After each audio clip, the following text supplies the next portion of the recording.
Sekarang lagi beredar tuduhan bahwa gereja-gereja di Indonesia itu nggak tulus dalam melayani Tuhan dan umat. Dibilang mereka ini sebenarnya saling berkompetisi satu sama lain. Pernyataan ini misalnya diungkap akun TikTok @doksaministry pada Kamis 5 Desember lalu. Akun itu bilang bahwa sekarang gereja itu bukan lagi satu kesatuan tubuh Kristus. Kata dia, sekarang beberapa gereja justru terkesan memiliki tujuan komersialisasi dibanding menyebarkan Injil.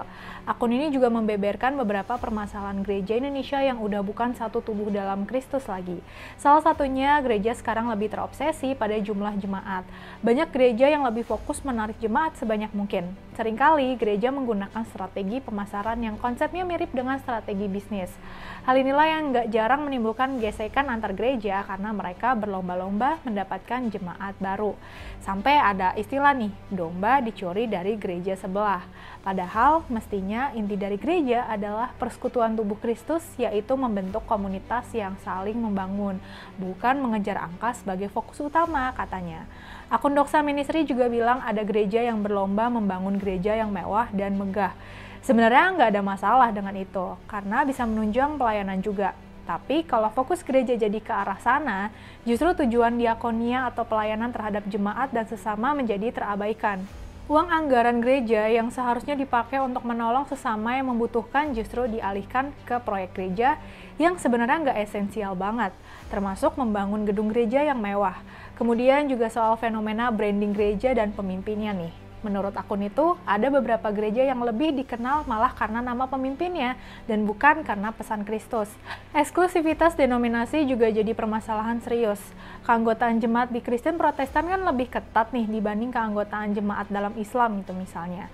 Jadi kalau seseorang menjadi jemaat gereja Kristen Batak, maka dia hanya bisa beribadah di gereja tersebut.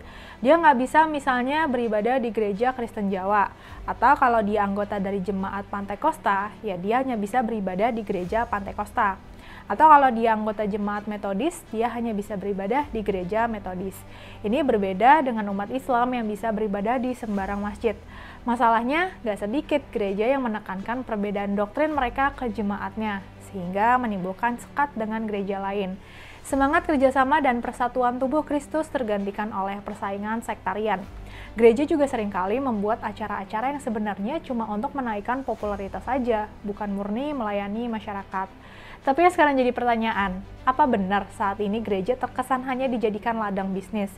Secara garis besar, konten Doksa Ministry tidak memaparkan secara rinci bukti ilmiah apakah benar telah terjadi persaingan bisnis di antara gereja. Bagaimanapun, apa yang diungkapkan Doksa Ministry ini perlu mendapat perhatian umat Kristen, bahkan perlu juga dipahami umat Islam nih. Masalahnya, umat Islam sebagai umat mayoritas belum paham konsep denominasi atau faksi keagamaan dalam kekristenan. Seringkali Muslim awam tentang keunikan Kristen dan gak paham soal latar belakang jemaat yang datang dari denominasi yang berbeda. Umat Islam gak paham bahwa jemaat gereja Jawa ya hanya bisa beribadah di gereja Jawa. Karena eksklusivitas ini, banyak gereja dari denominasi yang berbeda harus dibangun di wilayah yang berdekatan.